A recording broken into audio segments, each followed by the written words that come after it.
membawakan sebuah cerita tentang kota kelahiranku ini yang berjudul Asal-Usul Cilacap. Yuk kita dengarkan.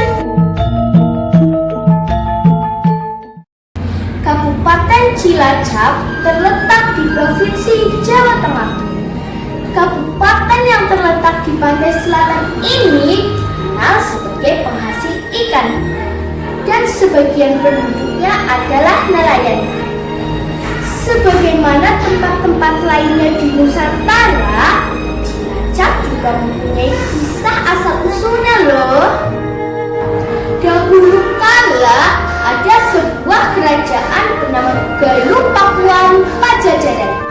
Kerajaan ini dipimpin oleh raja yang gagah berani. Namun Raja Pajajaran kini sedang bersedih melihat rakyatnya terserang wabah penyakit dan banyak yang meninggal dunia. Ketika raja sudah berputus asa, datanglah Resi ke istana. Wahai Resi, ada apa gerangan hingga kau datang kemari? Ampuni hamba atas kerancangan hamba menghadap tanpa panggilan ke Gusti Prabu. Betapa senangnya aku hari ini atas kedatanganmu, karena ada persoalan yang selalu mengganggu pikiranku. Hamba bisa mengerti dan memaklumi Gusti Prabu atas apa yang sedang menimpa rakyat Pajajaran dan Tuan Putri pun ikut terserang wabah penyakit ini. Apa kiranya Resi bisa mengatasi wabah ini? Menurut Resi, wabah penyakit yang menimpa rakyat Pajajaran bisa diobati dengan air mata kuda sembrani yang bisa diperoleh dari kerajaan Nusa Tembini. Kerajaan ini dipimpin oleh Ratu Siluman Rantarara. Namun, untuk menuju ke kerajaan Nusa Tembini bukan hal mudah. Tolong siapkan patih dan prajurit terbaik kita. Baik Gusti Prabu, ini kerajaan memilih Patih Harya Bilandanu untuk mengikuti pengambilan air mata kuda sembrani. Setelah semua perlengkapan siap, Raja Pajajaran mendampingi dan melepas prajurit dan patih terbaik kerajaannya.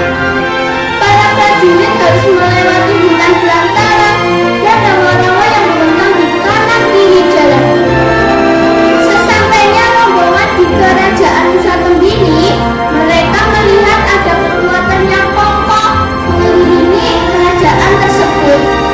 Para prajurit berulang kali mencoba masuk, namun gagal. Akhirnya, Patih Harya bersemedi agar menemukan ide. Setelah sekian lama bersemedi, akhirnya aku memiliki ide.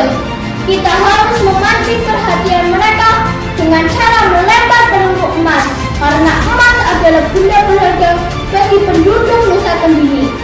Lalu bagaimana caranya? Kita buat pelurunya di donan. Kita buat sebanyak mungkin. Para prajurit dengan semangat membuat peluru emas di desa Donan. Setelah semua peluru siap, mereka mengambil strategi agar bisa masuk ke dalam kerajaan Nusa Tembini. Dengan strategi baru, para prajurit kembali mendatangi kerajaan Nusa Tembini. Mereka pun akhirnya berhasil memasuki kerajaan dengan leluasa.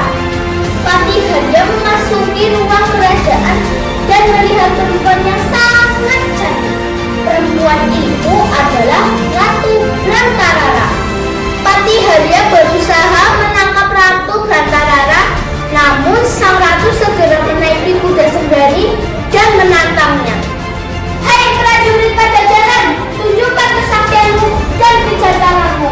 Tangkaplah aku. Kalau bisa, aku akan tunduk dan kerajaan Nusa Tembini aku serahkan kepadamu. Dengan gigih, Patih berusaha menangkap sang ratu.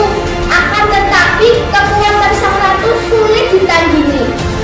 Usaha itu pun mengalami kegagalan.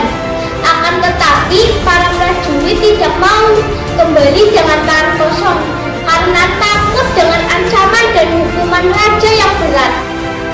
Setelah itu, para prajurit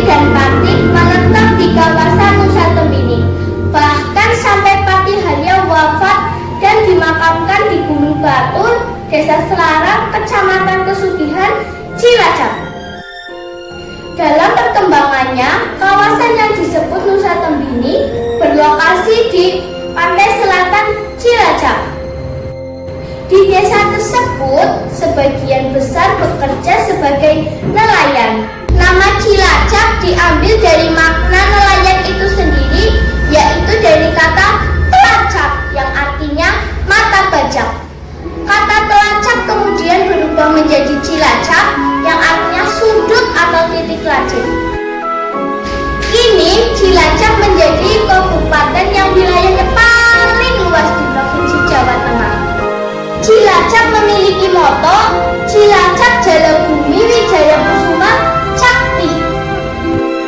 Jala berarti air atau lautan, bumi berarti tanah atau daratan, Wijaya Kusuma artinya bunga kejayaan, dan Cakti berarti ilmu tertinggi.